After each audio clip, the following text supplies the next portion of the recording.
అధ్యక్ష, గౌరవ మంత్రివర్యులు చెప్పిన సమాధానం అధ్యక్ష, టెక్నికల్గా వారి సమాధానము కరెక్ట్ అయితే అయి ఉండొచ్చు అధ్యక్ష. బట్ 48,000 మంది కార్మికుల దృష్టిలో మాత్రము ఇది సరి అయిన సమాధానం కాదుగా అని వారు అనుకుంటారు అధ్యక్ష. దానికి కారణం ఏంటంటే అధ్యక్ష, నాకు సప్లిమెంటరీస్ కూడా లేవు అధ్యక్ష. కాబట్టి దయచేసి కొంచెం 2 minutes ఇవ్వాల్సిందిగా కోరుతున్నాను అధ్యక్ష. గౌరవ ముఖ్యమంత్రి నారా చంద్రబాబు నాయుడు గారు ఆయన కంప్లీట్ రాజకీయ అంతా ఉపయోగించి అధ్యక్ష, ఆయనకున్న అనుభవాన్ని ఉపయోగించి అత్యంత అద్భుతమైన పథకం స్త్రీ శక్తి పథకం అధ్యక్ష.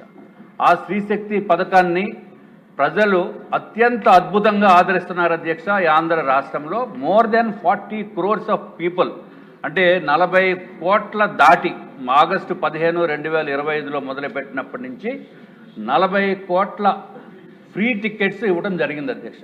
అంటే ఒక్కొక్క మహిళకి 2,500 రూపాయల నుంచి 3,000 రూపాయల వరకు ఆదాయం వచ్చే అద్భుతమైన పథకం అధ్యక్ష. ఈ పథకాన్ని ఉపయోగించుకుని మహిళలందరూ సంతోషంగా ఉన్నప్పటికీ కూడా ఆ పథకాన్ని సరైన విధానంలో తీసుకెళ్లి ఆర్టీసీ కార్మికులు మాత్రము మానసికంగా క్షోభిస్తున్నారు అధ్యక్ష. దానికి కారణం ఏంటంటే అధ్యక్ష, అంతకుముందు ఏపీఎస్ఆర్టీసీ అధ్యక్ష దీంట్లో ఈ కష్టపడి 24 hours కూడా కష్టపడి పనిచేస్తున్న వారు కండక్టర్స్, డ్రైవర్సు, అట్లాగే శ్రామిక్స్ అధ్యక్ష, మెకానిక్స్, ఆఫీస్ స్టాఫ్ అధ్యక్ష.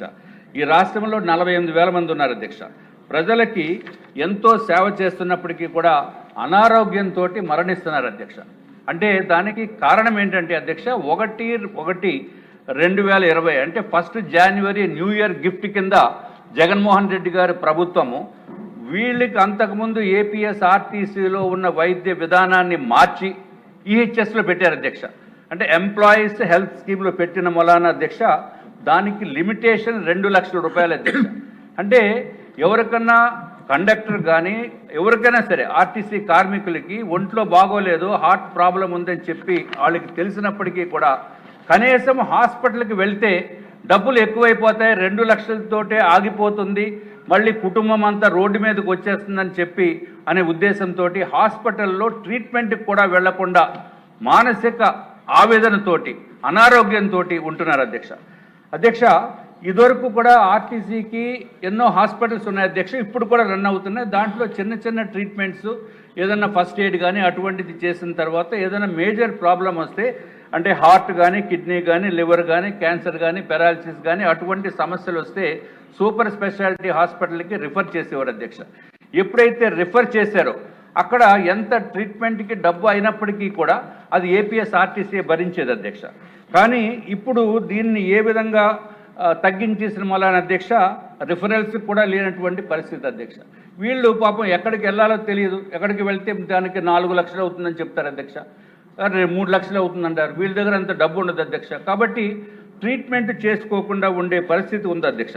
కాబట్టి తమ ద్వారా నేను మంత్రివర్యుల్ని, రాష్ట్ర ప్రభుత్వాన్ని కోరేది అధ్యక్ష, ఏదైతే మన పోలీస్ డిపార్ట్మెంట్ని దీన్ని ఈహెచ్ఎస్ నుంచి తప్పించి సెపరేట్గా చూస్తున్నారో అదే విధంగా చూడవలసిందిగా మీ వారికి కూడా ఏపీఎస్ఆర్టీసీ వర్కర్స్ని కూడా వర్తించవలసిందిగా కోరుతున్నాం అధ్యక్ష. అధ్యక్ష ఒక్క నిమిషం అధ్యక్ష.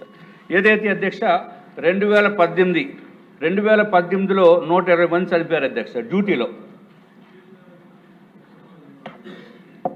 2019లో అధ్యక్ష 189 మంది చనిపోయారు అధ్యక్ష ఆన్ డ్యూటీ. తర్వాత 2020 నుంచి ఆనాటి ముఖ్యమంత్రి జగన్మోహన్ రెడ్డి గారు చేసిన నిర్వాహకం వలన అధ్యక్ష 2020లో 300 మంది చనిపోయారు అధ్యక్ష ఆన్ డ్యూటీ. 2021లో 970 మంది చనిపోయారు అధ్యక్ష. 2022లో 380 మంది చనిపోయారు అధ్యక్ష. 2023లో 308, 2024లో 351 మంది ప్రాణాలు కోల్పోయారు అధ్యక్ష. 2025లో 336 మంది చనిపోయారు అధ్యక్ష. ఇప్పుడు 2026 నుంచి జనవరి 1 నుంచి అధ్యక్ష జనవరి 15 లోపల ఈ జనవరి ఎండింగ్ వరకు 32 మంది చనిపోయారు అధ్యక్ష. అధ్యక్ష దీంట్లో వాళ్ళు చనిపోయి ఇంట్లో చనిపోవట్లేదు అధ్యక్ష, ఆన్ డ్యూటీ స్టీరింగ్ మీద ఉండగా హార్ట్ అటాక్ వస్తుందని చెప్పి ప్రయాణికుల్ని రక్షణ కల్పించాలనే ఉద్దేశంతో బండి సైడ్కి తీసి అక్కడ ప్రాణాలు వదిలేస్తున్నారు. సన్నివేశంలో చెప్తున్నారు మీరు. సింపుల్గా చెప్పండి సార్. టైం 3 నిమిషాలు అన్నారు, 3 నిమిషాలు అయిపోయింది అధ్యక్ష. అంటే 48,000 మంది ఇష్యూస్ అధ్యక్ష. కాబట్టి నేను తమరి ద్వారా కోరేది ఏంటంటే అధ్యక్ష, దయచేసి వాటిని ఈహెచ్ఎస్ నుంచి తీసి నార్మల్గా పాత పద్ధతి ఏ విధంగా అయితే ఇదివరకు ఏపీఎస్ ఆర్టీసీలో ఉండేదో అదే విధంగా చేయవలసిందిగా తమరిని కోరుకుంటున్నాం అధ్యక్ష. ఇంకొక విషయం అధ్యక్ష, వీళ్ళకి ఈ డ్రైవర్సు, కండక్టర్సు, గ్యారేజ్ సిబ్బంది అధ్యక్ష ఖాళీలు ఉన్నాయి 14,000 మంది ఉన్నారు సార్. 14,000 మంది ఖాళీలు ఉన్నాయి అధ్యక్ష. బస్సుల సంఖ్య పెంచవలసిన అవసరం ఉంది, సిబ్బందిని పెంచవలసిన అవసరం ఉంది. ఆర్టీసీ అధ్యక్ష 8,716 బస్సెస్ ఉన్నాయి అధ్యక్ష. హైర్ బస్సెస్ 2,779, అంటే టోటల్గా 11,495. ఆఖరికి ఈ కార్మికులు మిమ్మల్ని మీ ద్వారా ఈ రాష్ట్ర ప్రభుత్వాన్ని, గౌరవ మంత్రివర్యుల్ని, ముఖ్యమంత్రి గారిని కోరేది ఏదైతే వాళ్ళకి ప్రాణ రక్షణ కల్పించండి అధ్యక్ష. ఆరోగ్యం ఉండేటట్టు ఇదివరకు పాత పద్ధతి ఎట్లా ఉందో అదే విధంగా వీరికి ఎసెన్షియల్ సర్వీసెస్ కింద గుర్తించి వారికి దయచేసి మీ ద్వారా ఈ కార్మికులకి, ఈ రాష్ట్రంలో ఉన్న ఏపీఎస్ ఆర్టీసీ ఉద్యోగులకి ఆరోగ్య భద్రత కల్పించవలసిందిగా కోరుకుంటున్నాం అధ్యక్ష. ఆదిరెడ్డి గారు.